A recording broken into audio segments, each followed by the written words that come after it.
టియోవి నువ్వు ఫంక్షన్ కి ఎందుకు రావు? ఇప్పుడు నేను ఫంక్షన్ కి వెళ్ళాను అనుకోండి, వాళ్ళు అడిగే ఫస్ట్ క్వశ్చన్ రిజల్ట్ ఎప్పుడు, రిజల్ట్ వచ్చిందా, పర్సెంటేజ్ ఎంత అని అడుగుతారు.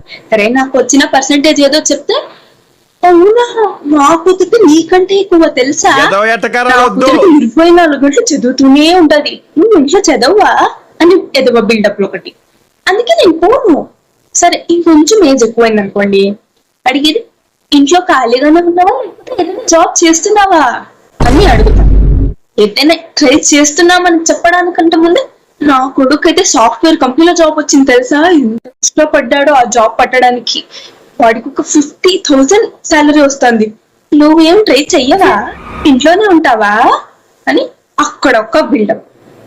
అకస్మాత్తుగా ఏమన్నా శారీ కట్టుకొని వెళ్ళిపోతే వస్తాడు మా అమ్మ దగ్గర వచ్చి, మీ కూతురికి ఏమైనా పెళ్లి సంబంధాలు చూస్తున్నారంటే చెప్పండి, మా సైడ్ ఒక అబ్బాయి ఉన్నాడు చాలా మంచోడు అని అక్కడక్కడే సంబంధాలు కల్పిస్తారు. అందుకే మేము పోము, మేము ఫంక్షన్ కి రామంటే ఎందుకు రా పేరెంట్స్ అర్థం చేసుకోరు.